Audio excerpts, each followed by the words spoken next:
Hello and welcome to the podcast.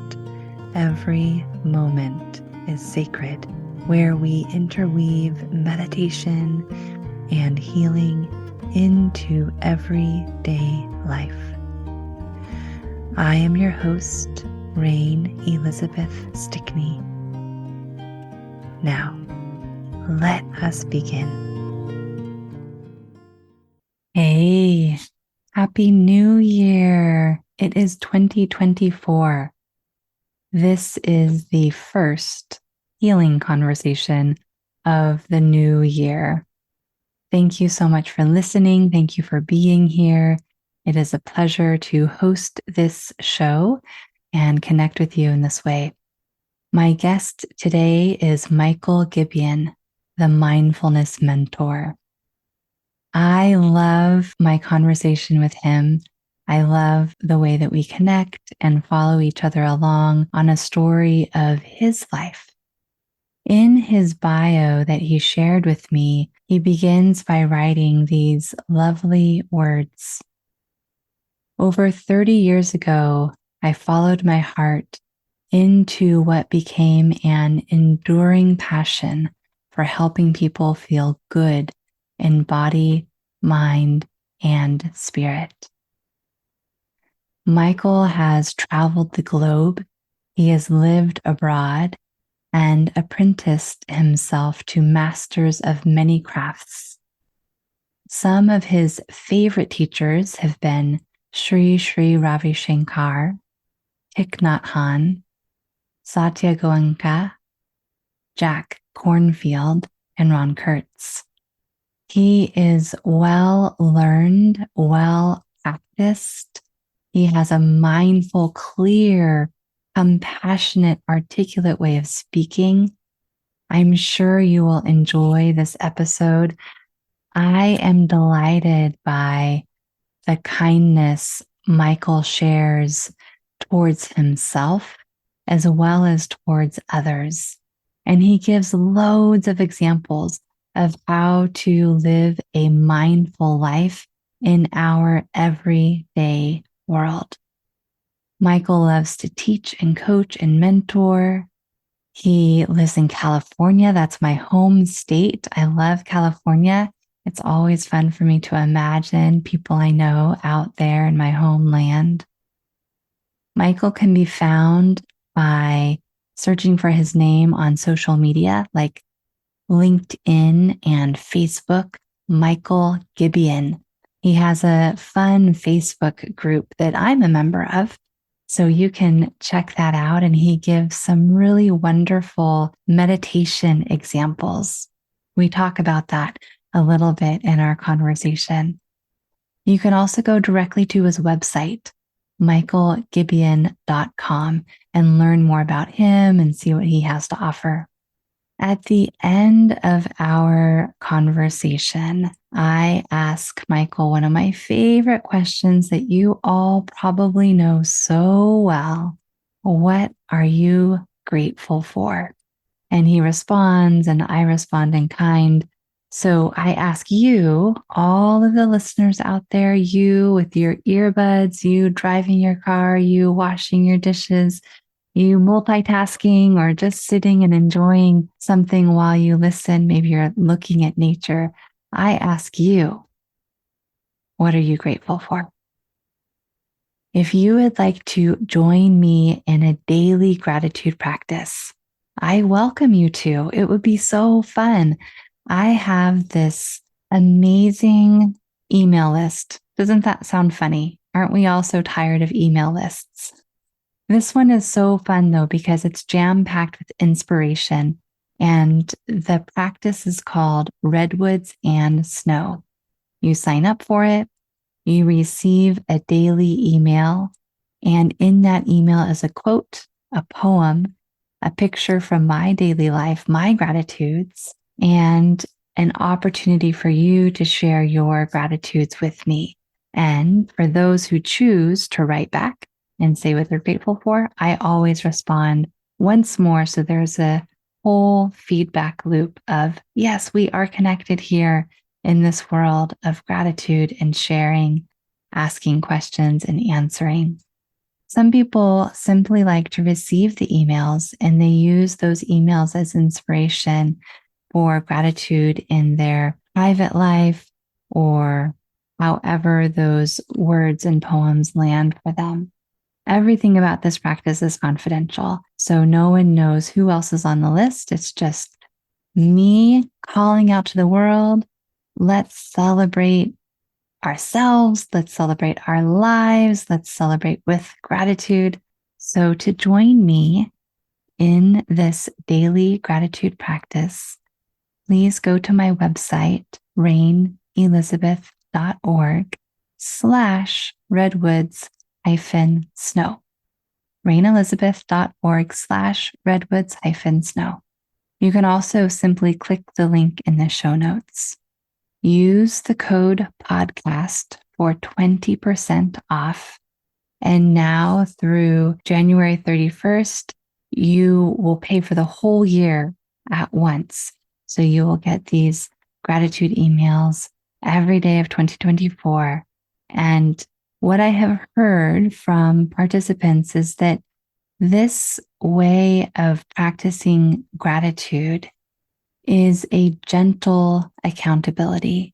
As we share our grateful hearts, there's a gentle accountability where we learn and grow together to feel more grateful, allow the abundance of joy to overflow.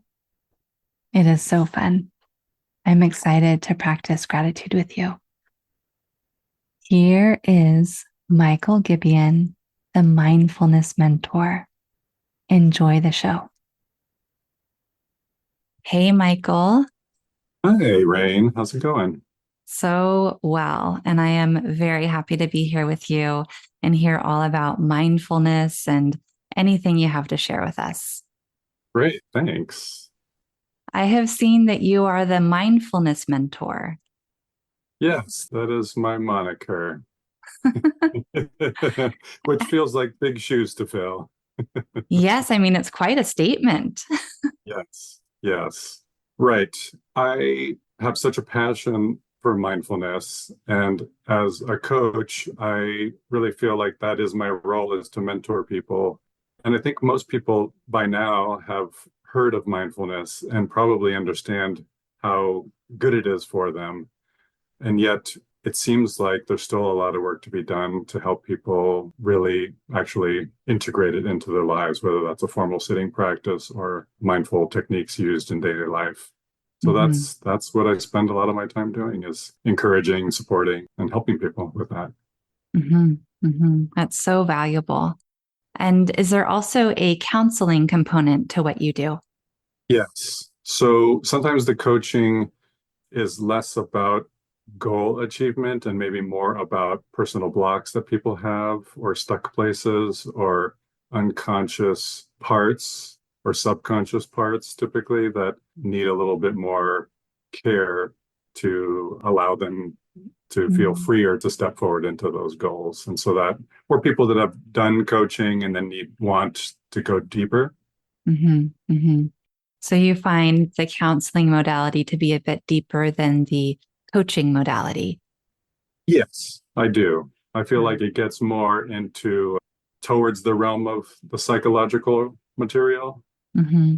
Mm-hmm. where coaching in a perfect world is much more about giving people tools and they pick them up and use them and then they get great results. So that would be the perfect scenario, of course, with coaching. Mm-hmm. And Mm-hmm. and of course that's not how it always works. We're all individuals, aren't we?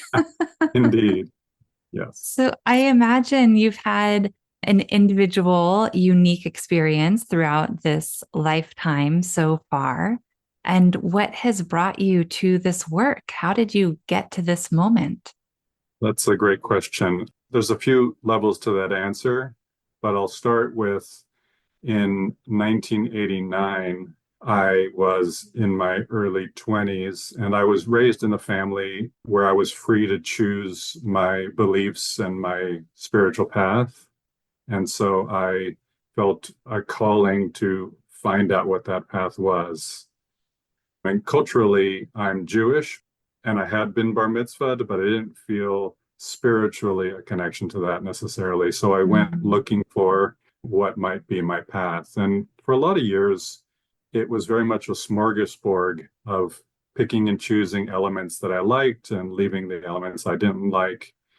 And it wasn't really till I came across meditation and yoga, mainly in the Hindu tradition originally, that I felt I had sort of come across a path that I could really embrace. Because I always felt like having to sort of sift through traditions and leave behind the parts that bugged me about it didn't quite satisfy. So when I came across the yogic and meditation practices originally, that felt like something I could really sink my teeth into. Mm-hmm. And early on, I met a teacher through some really interesting synchronistic experiences that felt like the right person to really invest my time with. And for a long time, everything he shared felt like truth to me. And Mm-hmm. so I spent about 9 years. This is Sri Ravi Shankar. This group is called The Art of Living. Mm-hmm. And for about 9 years, I spent all the free time I could muster traveling the world with him, being on retreat with him. And I was really lucky at that time that it was early days in his organization. So I was able to be really right there with him, which is really different now. And sort of the pinnacle of that was I went to India during the Mahakumbha Mela, which is the largest Hindu pilgrimage where millions of people descend. And in this case, it was in Rishikesh in the northern part of India. And he asked me to be part of a team that would go ahead.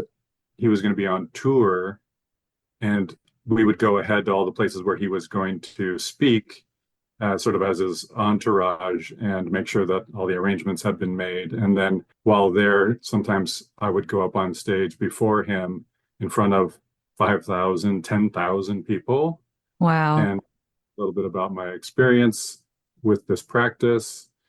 And it was really an incredible experience. It was a little bit like being on tour with maybe with a rock star, but with a rock star in the spiritual realm. Mm-hmm. And it's interesting because he came out of the transcendental meditation lineage, which is what the Beatles were involved with. So there is sort of that rock star vibe in that tradition, I guess, anyway. Mm-hmm. Mm-hmm. Yes, I can feel into that. I have not studied transcendental meditation, but I know a lot of people who have. And for our listeners, how would you describe what TM is? Yeah. So what Shankar was teaching was a slight derivation of TM, but in general, it's a mantra-based meditation where you're given a sound that you put your attention to that's meant to be the anchor for your attention. And when you get distracted, then you bring it back to that anchor. What he did to refine it, which I find really actually valuable, was that it was a mantra meditation where you used it only long enough till you got absorbed into the moment, and then you'd let go of the mantra as well. So then you could just be a little bit more in bare attention, which is more of a Buddhist style. So it was Mm. a little bit of a hybrid. The benefit of this practice, mainly for me, after almost 10 years of practicing, was that it really kept me at a very high, sort of blissful state. And that was wonderful for that time. And as we talked about earlier, the downside for me was that it led to what I now think of as a spiritual bypass, where I felt like because I was in such an elevated state a lot of the time that I was sort of above the fray of my psycho-emotional self. Mm. And when I started to really look more inward in that way, I felt like I had a lot of work to do still. So let's play with that a little bit. Do you feel open to some playfulness? Absolutely. How do you think that happens? Because there is a lot of hype or energy around high vibe meditations or spiritual states or teachers who are very skilled at taking a group of people into that blissful realm. And there's a lot of enthusiasm, there's deep faith, there's devotion. And I also hear you describing that there's another order of reality, or so to speak, that could also be attended to, that may or may not be transmuted through these higher states of consciousness. And what do you think is happening there? Yeah, that's a great question. So I think of it in two ways.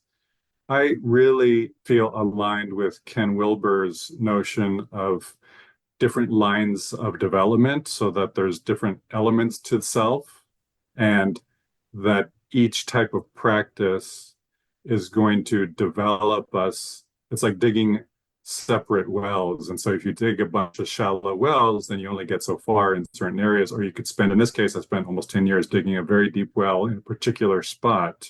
Mm-hmm. And so that got depth there, but left me shallow in other ways. So that's one way to think of it. The Mm-hmm. other way I think of it is I really love Richard Schwartz's work, Internal Family Systems, which is a system where self is made up of all these different parts. And so in this case, that style of meditation really soothed and addressed and nurtured certain parts, but left other parts unattended to.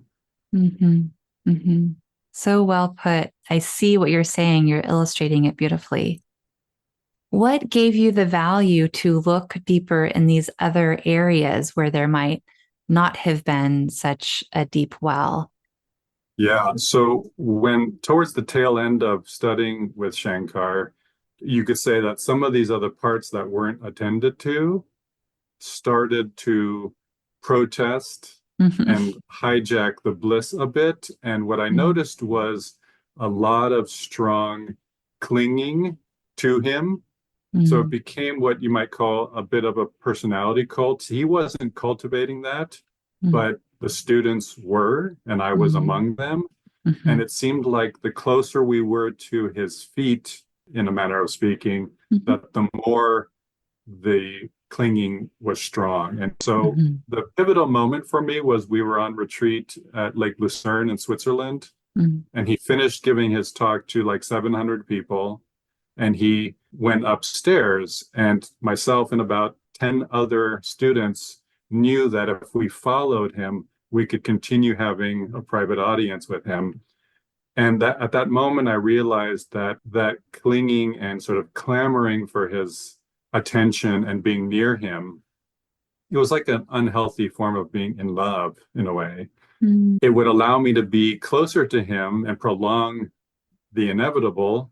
And yet there was a part of me that felt like that was contrary to what he had been teaching.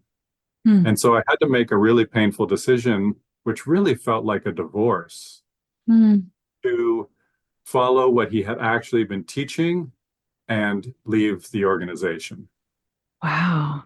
What a And I moment. spent quite some time mourning that, like a real breakup, because it meant so much. It was so important to me, and it had given me so much. But that those parts of me that weren't being nurtured, those voices got louder and louder, and I felt that I had to attend to them because it started Mm-hmm. to become a problem. Mm-hmm. Mm-hmm. And there was, in Hakomi, we call the sense of feeling right about something, we call that aliveness. And there Mm-hmm. was such an aliveness for leaving despite it being painful that I Mm-hmm. had to follow that. And I've Mm-hmm. learned over time that aliveness, even when it's painful, is the right thing to do. And I experienced that like when my grandmother died. It felt Mm-hmm. so alive to mourn her, to give time to that, even though it was so painful. Mm-hmm. And so Mm-hmm. that's really guided me in not avoiding difficult and challenging and painful things, because Mm-hmm.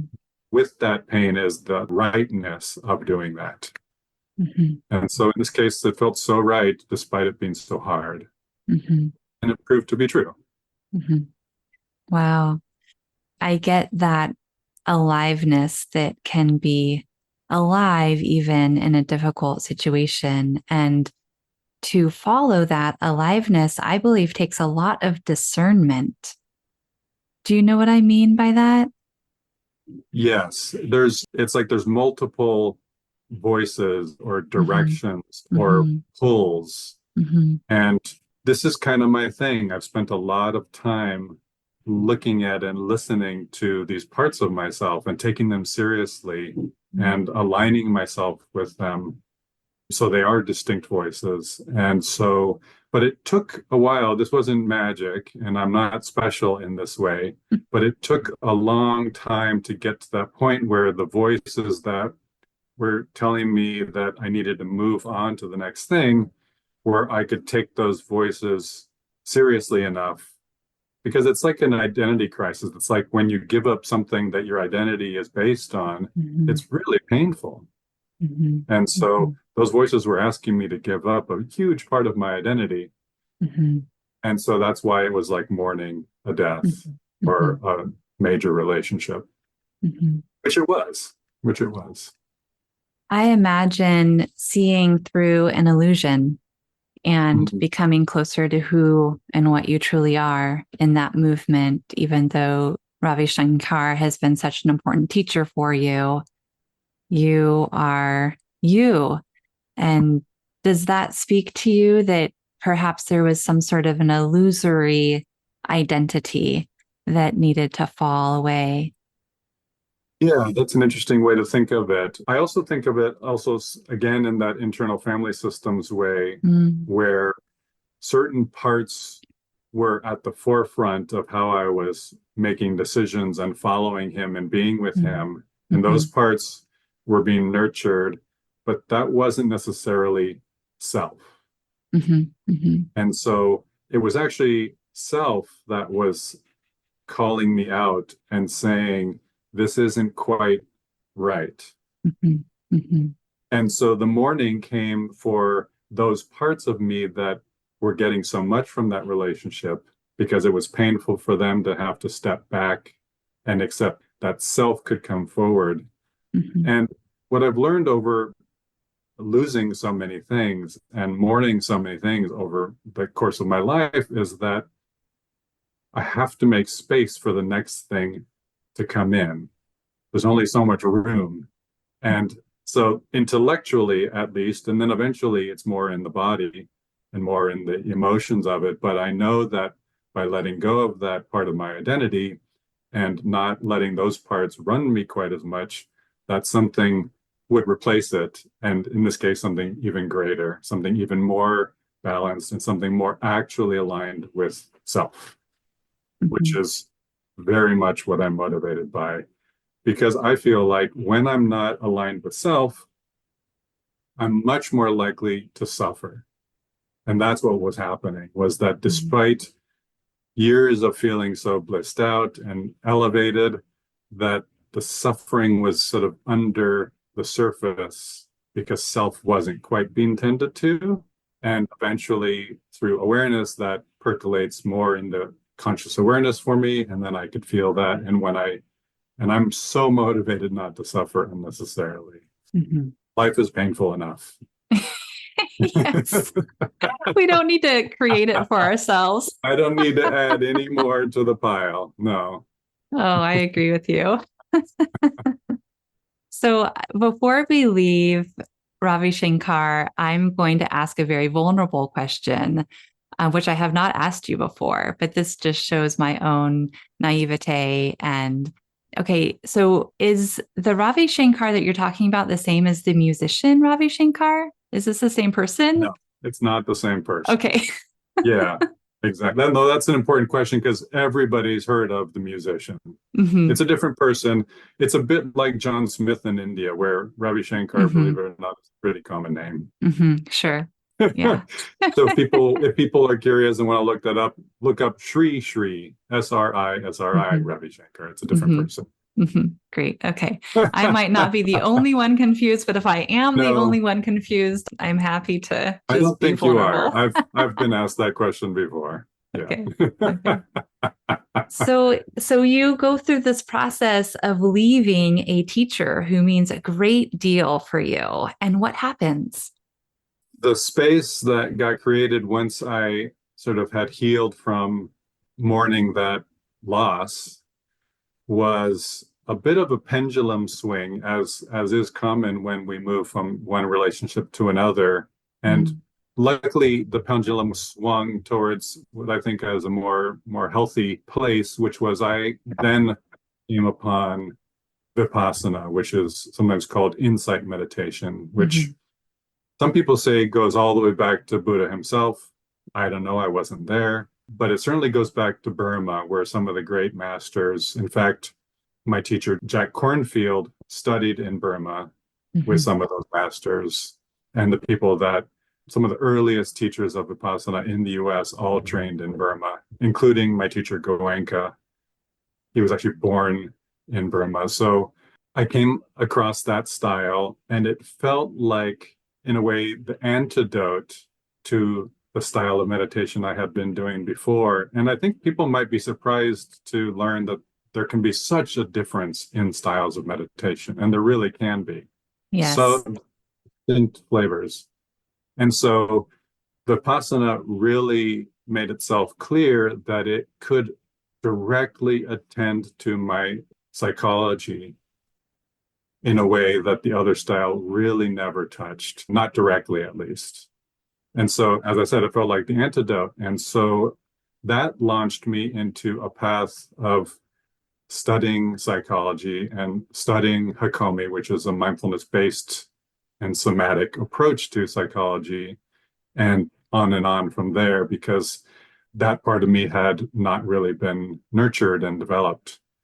And I find it profound. I find it profound. And it's typically not necessarily the first style of meditation I think people should try. I think people Mm. should try it. But it can be confronting, because I think if people come to meditation with the idea that they're instantly going to just feel good, well, that I think is sort of a really, that's a misnomer for one in Mm. general, but specifically with Vipassana, I found that I feel good from the dealing with my inner parts, Mhm. my challenges, my wounding, the pain that I carry. Mhm. And Mhm. that led me to, and still leads me to, addressing some of the oldest wounding that I have, which actually comes from the age 5 or so, when my younger sister died as an Mm. infant. Gosh. Yeah, so that was a really powerful, incredibly formative experience for myself and for my family. And some of my main characters were developed because that's early childhood development. That's attachment Mhm. period, right? So Mhm. some of my most core elements came from that experience. They're informed by what 5-year-old Michael decided that meant, right? Mm. So one of the ways that that really shows up is that I have a pretty strong self-reliant character, because you can imagine that my parents were so in grief, Oh, and they were yeah. 20 and 23. Mm. So the self-reliance comes from that part of me believing that I can't really count on anybody else, Mm. right? And so I'm at 55 now. So 50 years later, that's still in me. And so through doing a lot of this kind of work, I've brought that into conscious awareness. And so it's a part I know well, and it's the part that I work to soothe and show that that's not the whole story. Mhm. Mhm. Wow, I'm so touched to learn that your sister died as an infant. What a big deal, and I'm so sorry to hear of that loss. Thank you. Thank you. And of course, so many people experience major life upsets like that. Mhm. And I'm really fortunate in that, I think in part because my maternal grandmother lived with us, so I had a second mother in a way. Mm. One of the common ways that something like that can show up in people's lives is that it can really make it hard for them to have successful, intimate relationships, because so much mistrust and not believing that things can work out, and that metaphorically people don't stay. All those qualities are there for people. And so luckily, I don't have that. And I've been really fortunate to have several really great intimate relationships, including my current one of over 20 years. So I feel fortunate that some of how that shaped me didn't play out. Mhm. How lucky to have your maternal grandmother right there with you. It's such an intense time for your whole family. Yeah, yeah, it's true. It's true. And my poor parents, I mean, as an adult now, I intellectually so empathize with how challenging that must have been for them.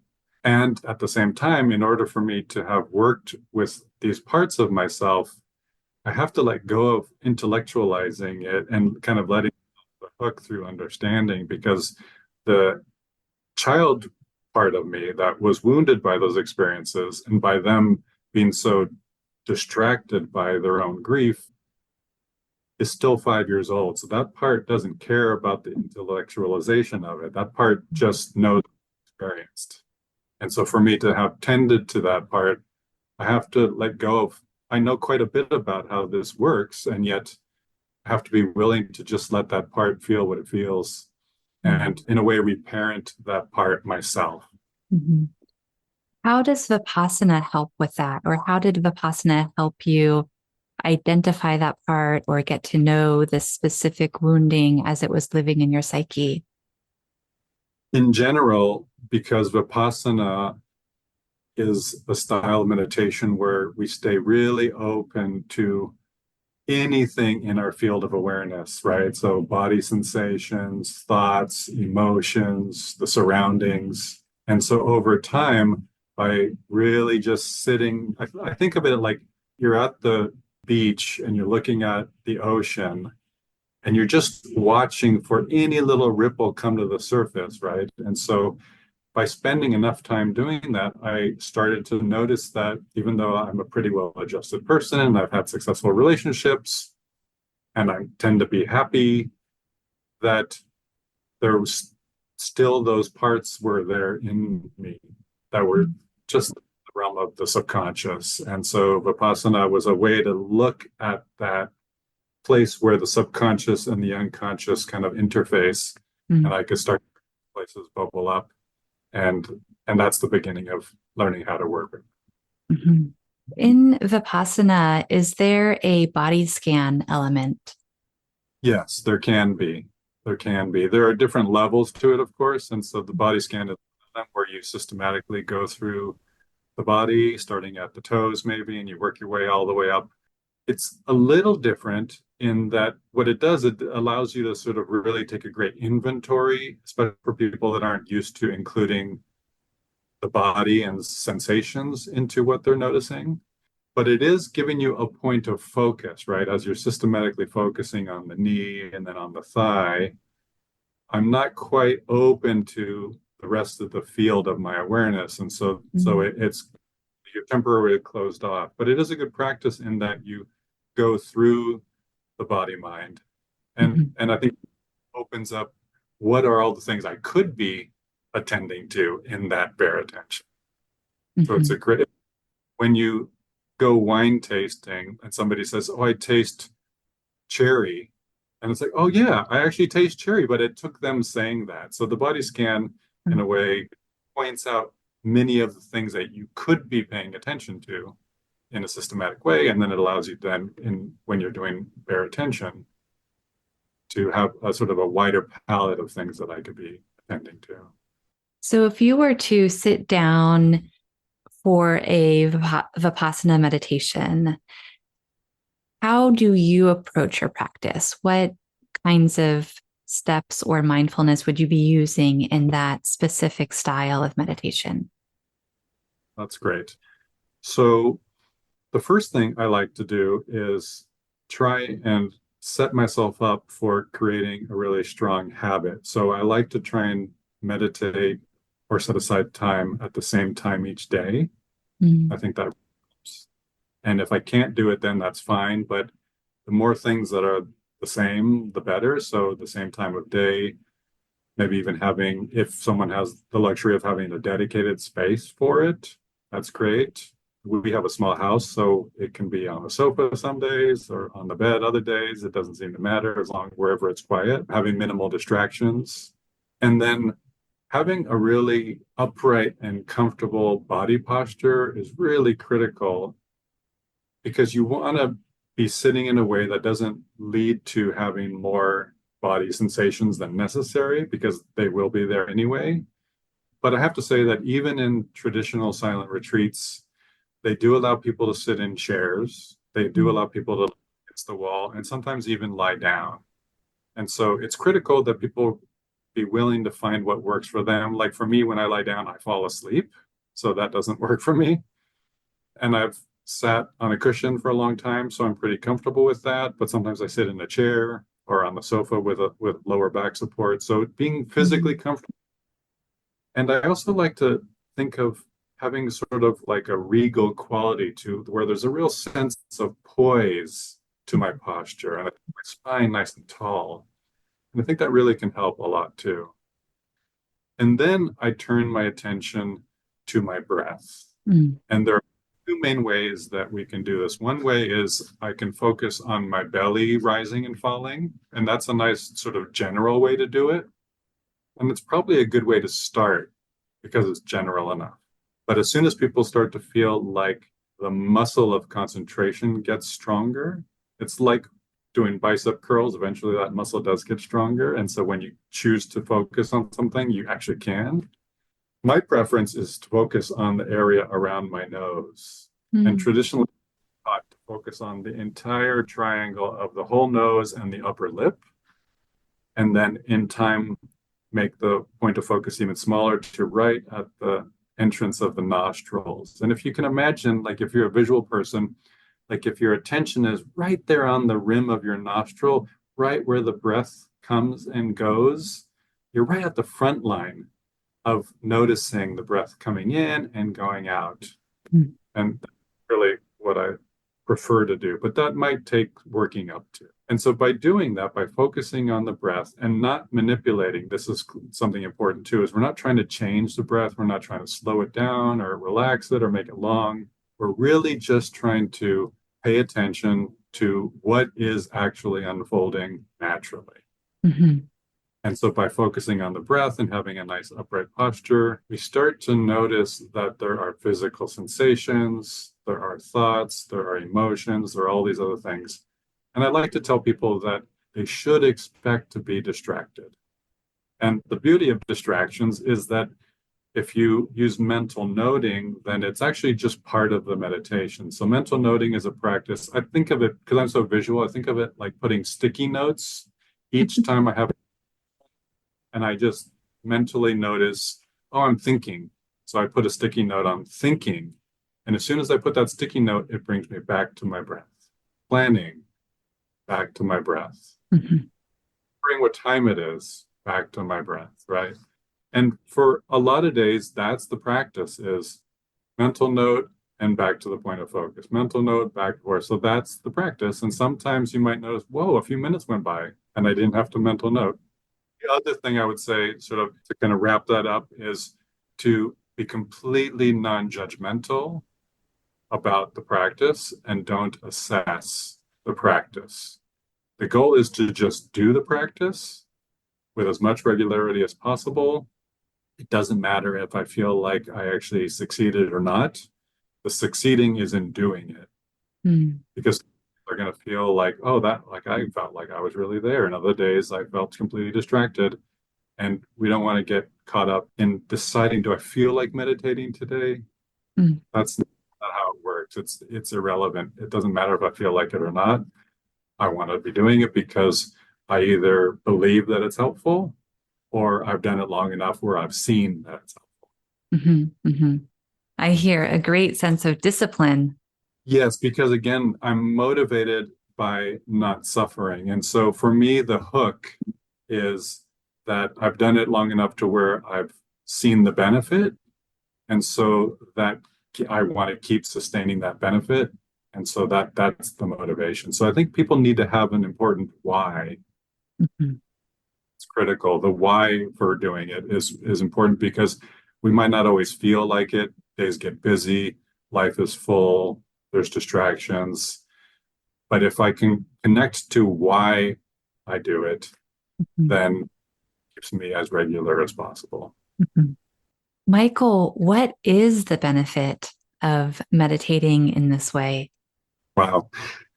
It makes my life so much better in pretty much every way I can think of. It makes me feel healthy psychologically, healthy mentally. It allows me to tend to my body, which leads to feeling physically healthy. It makes my relationships better because it informs how I listen and how I communicate. It makes my work better because I feel like I'm doing work that is part of my purpose and mission. So it's permeated everything that I do in a way where I pretty much live according to what mindfulness has taught me, which is to find what's true for me, to find alignment with what makes self stay at the forefront of my being. Mm. And then it's a self-perpetuating cycle that I keep working on. Mhm. Mhm. I'm feeling the power of mindfulness as you're describing the benefits of your meditation practice. And is this a place where you feel the power of mindfulness in all areas of your life?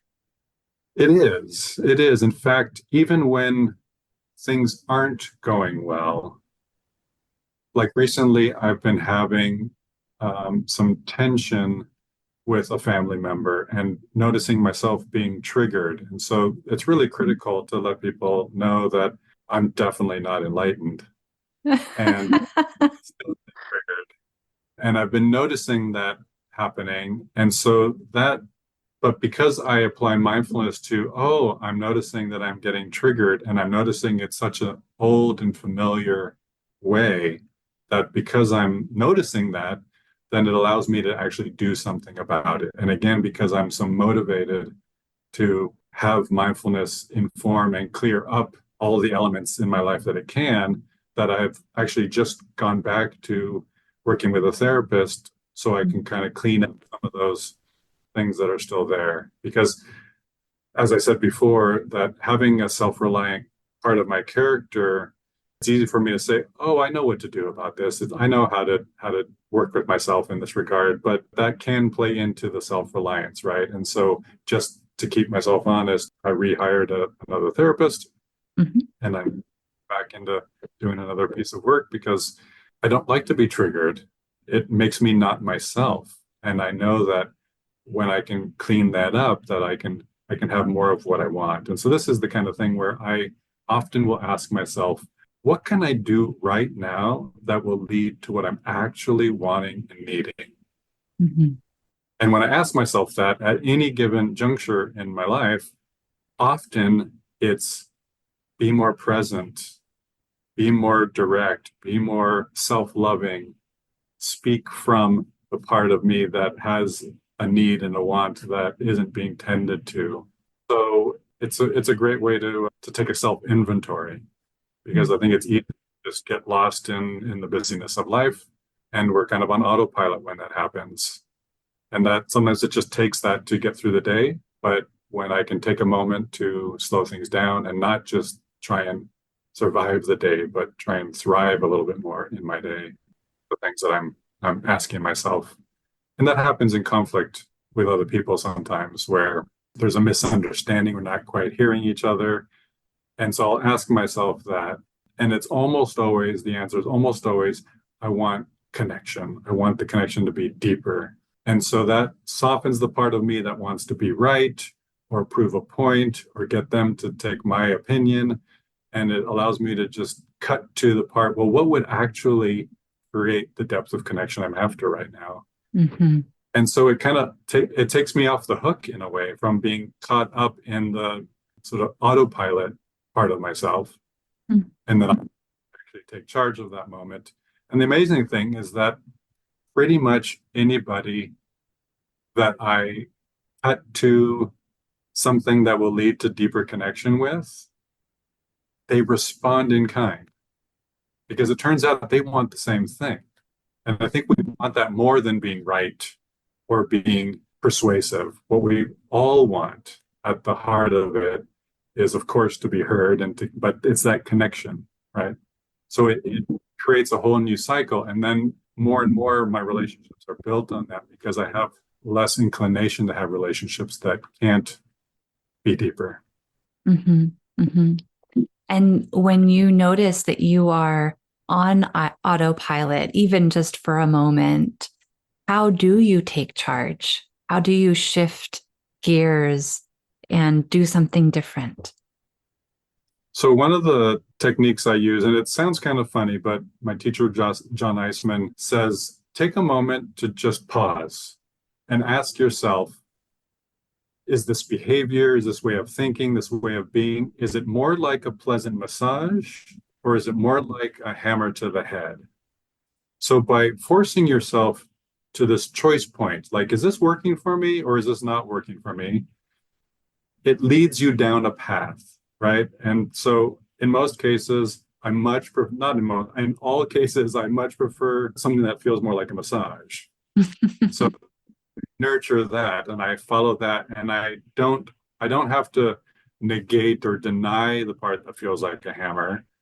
I just feed into the part that feels like a massage. So if I'm feeling caught up in a disagreement and I'm heated and I want to get you to see my point of view, I ask myself that question, and that typically feels more like a hammer. So then it's like, well, what would feel like a massage right now? And again, that leads me to feeling connected, feeling heard, feeling seen, Mm-hmm. having more with the other person or with myself. Again, because I don't want to suffer, I'd much rather have a massage than a hammer. In this moment of choice, it sounds like going with ease, looking for what a more naturally flowing direction is, rather than trying to do something and going against or being in opposition. Yes, yes. Sometimes it takes work to find ease and to sustain it, or we lose track of where it is. So there is some work involved, but just connecting to it's like a river. Once you get to the edge of the river, the flow is just rushing by, and all I have to do is jump in. Mm-hmm. But sometimes we navigate through a forest of this ease to get to, right? So, but again, by asking myself, I'm creating an awareness like, oh, I'm actually not in a place of ease. I'm not in a place of flow. I'm not in a place where I'm aligned with what really matters to me. And so let's go looking for that flow and that ease. Mm-hmm. Or that's the other thing to keep in mind is that that state of ease and flow isn't something I necessarily have to cultivate. It's just something I have to unveil. And Mm-hmm. that's what mindfulness can do is that at the core of my being, I'm already fully formed. This is what Buddhists would call Buddha mind. I'm already fully formed. It's just veiled over with all of the wounding and the mishaps and the impasses and the things not going my way. And all I have to do is just remove those veils little by little. And as I start to do that, I can actually start to see through the veils to what's at the heart of it. And then that's even more motivating. And then eventually there's little moments, little glimmers of self completely unencumbered, unfettered. And that's really special. And I orienting my life from that place. Share with us which modality John Eisman is teaching you. What is he offering to the world? Yeah, so John Eisman is actually one of the early pioneers of the Hakomi method. And he was my head teacher in Hakomi, but he developed a modality called recreation of the self. And that's an approach that's not dissimilar to the internal family systems in a way where we work with parts and categories of parts. And the way I think of that work is that if I had a dream about being chased by a bear last night, and I came this morning and said, Rain, I need you to help me figure out how to outrun the bear. And you said, well, you've awakened from the dream. You don't need it's like, right. So the solution isn't how do I outrun the bear? The solution is how do I wake up from that dream, right? Mm-hmm. And that's a big part of this work is working with fragmented parts that are sort of the placeholders for wounding or beliefs or thoughts that are not part of what serves self. And so sometimes the work is I'm so immersed in that dream state that I have to figure out, I have to wake up to, oh, I'm in a dream. It's like becoming lucid in a dream. I have to become aware that I'm in a dream state and get out. And other times I want to notice that those parts are all around and I want to sustain that self is at the forefront. And those parts can, Ron Kurtz, who created Hakomi, called them advisors. Like they can say, oh, this going to this party tonight is concerning me because you know how we are socially, right? I can let that part advise me and I could say, okay, thank you, I've got this. But I don't want that part to take charge of my life and hijack because that part only knows the downside. It doesn't know what's happened.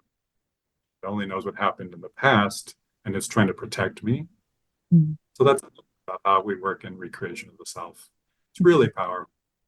And mindfulness is the heart of it because the work is always done in present time. We don't go looking to the past. We look at what's showing up in present time. And by doing that, a lot can show up. And so you're saying that mindfulness is a key component of this work that you're describing. Absolutely. It's essential. Essential. In fact, when I'm working with somebody and they're going inside to do that work, part of what I'm trying to do is track that they're in a mindful state from the outside, looking for signs that they're in a non-ordinary state of being. And so if they report from the inside in a way that's too conversational, then that shows me that they're not really mindful, because when you're reporting from mindfulness, so you're in mindfulness, but you're just telling the other person, it isn't like a normal conversation. It's more like you're reporting from the field. And so it's a different style. So we're trained to track that in others and trained to track that in ourselves. I'm smiling because I'm remembering part of my own journey where I had this wonderful teacher for a while, John Burney. He's in Adyashanti's lineage. And John and I would sit in his apartment in San Francisco and have spiritual counseling sessions, for lack of a better term. It was really just presence. And then through my course of time with John Burney, I also went to India with another teacher. And when I came back from India, I was continuing my sessions with John. And he lived in an upstairs apartment in San Francisco. And so part of the way to get to his apartment was to walk up the stairs, and there was a wooden banister. And so when I came back from India and I was walking up those stairs, I noticed I'm walking, I'm touching a wooden banister. And I entered his apartment, and our conversation was very much like this, in presence, not talking about presence. And he started laughing and he said, you know, Rain, isn't this so funny? When we're in presence, we're no longer practicing, and the words come out much differently, don't they? And so there's a style of being that lands differently and is embodied differently when we're just here, when we're simply present. And all the practice is important and it gets us here in various ways. But I get a sense of what you're saying, that you can see where people are by their demeanor and their words, and similar with ourselves, we can track ourselves where we are, because when we're present, we're simply present and things become very simple. Well put. It's kind of a cosmic joke. Like once we're here, what is there to say? Right. True. It's true. And that would make for a boring podcast, maybe.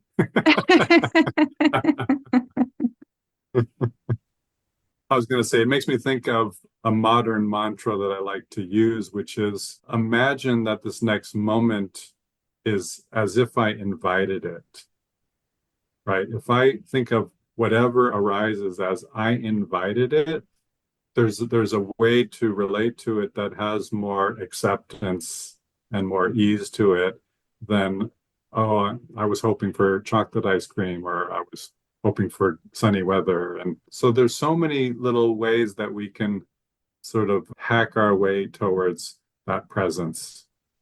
And then when in presence, then sometimes the work is how do we sustain that, right? Because there are distractions or other things that try and intervene. So there's sort of two parts to the path. One is how do I land in that?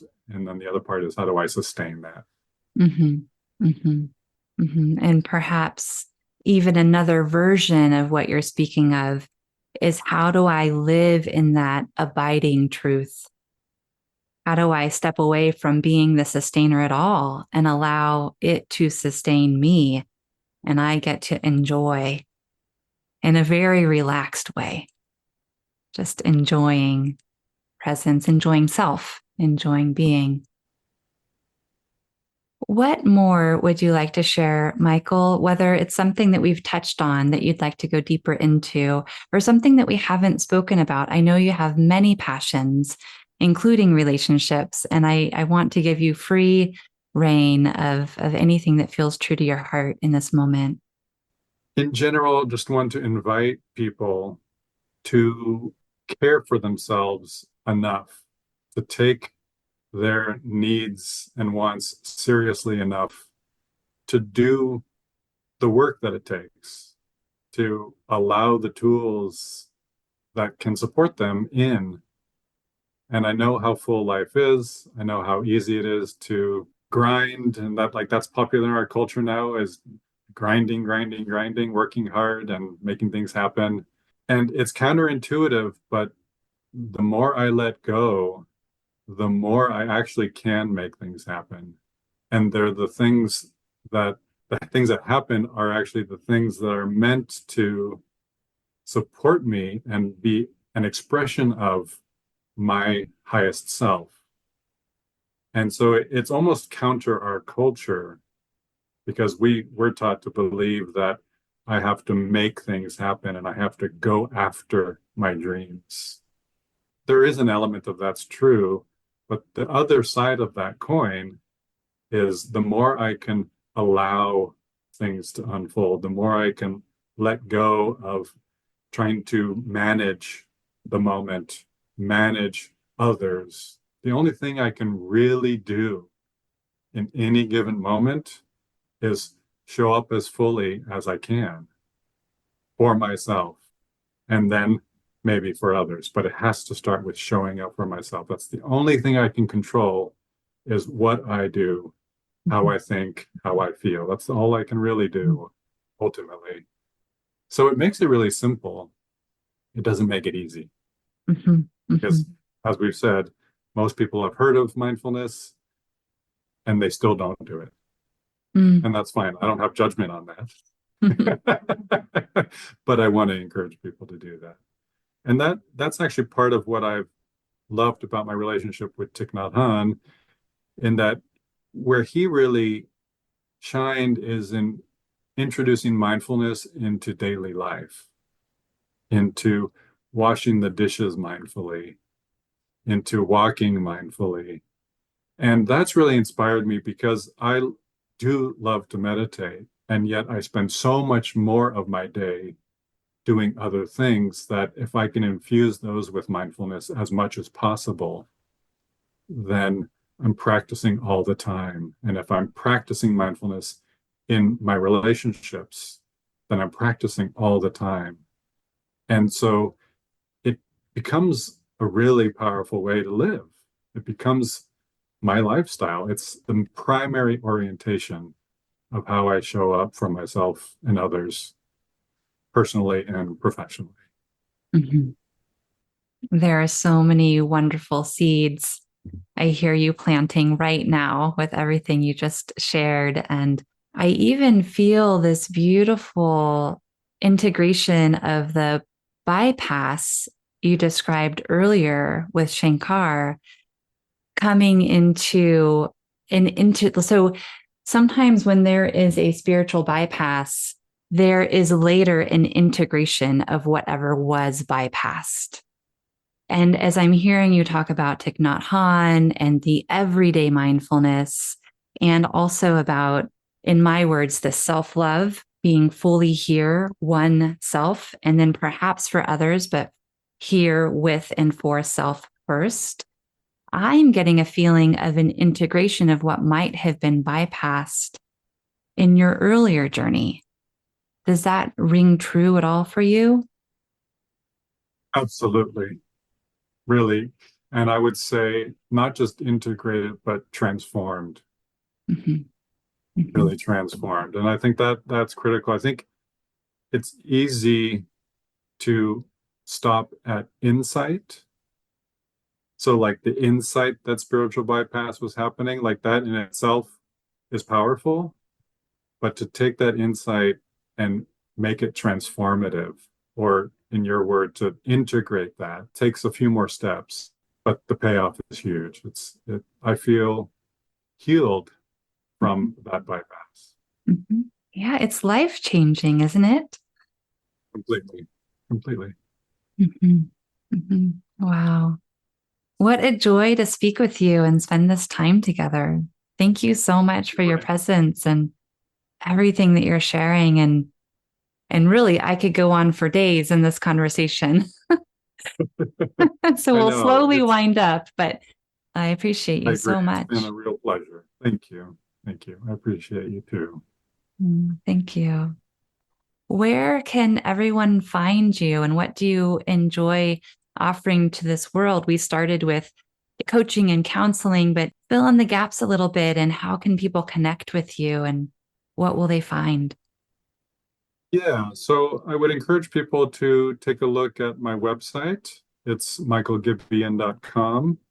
It has quite a bit of information about where I'm coming from and how I support people.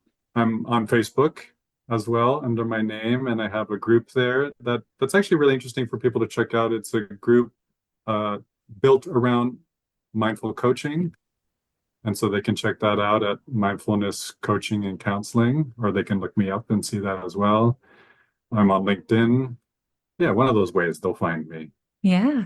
Yeah. I'll give a couple of plugs here. I remember on your website, there is a guided meditation that people can listen to freely. I think it's just a click and play. Yeah, it's almost at the very beginning there. It's a body scan meditation, like you had Mhm. brought up, and it's about Mhm. 15 minutes long.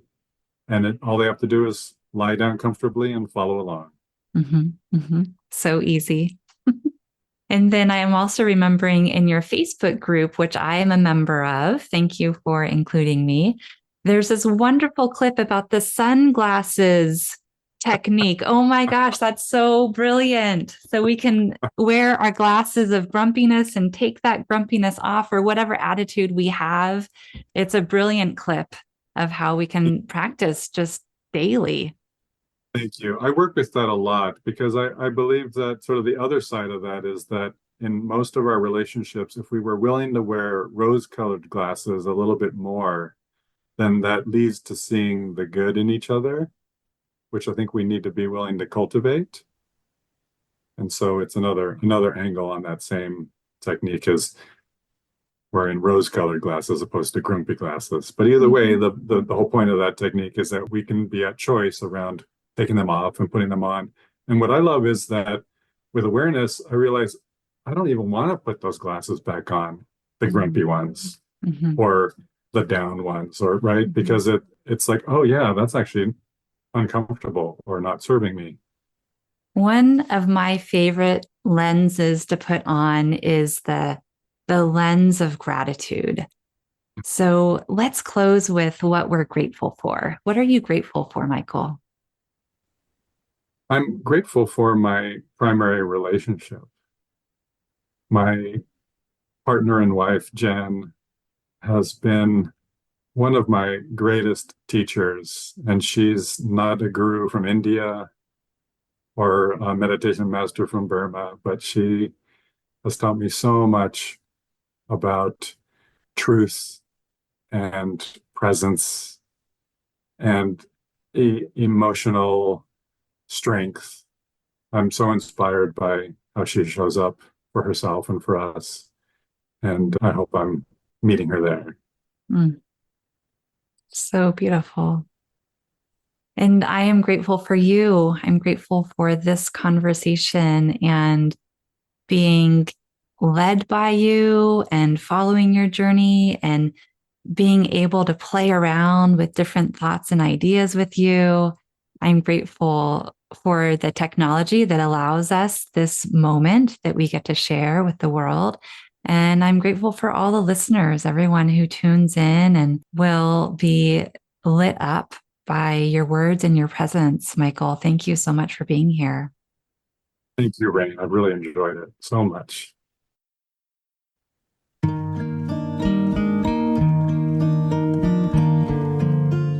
Thank you so much for listening.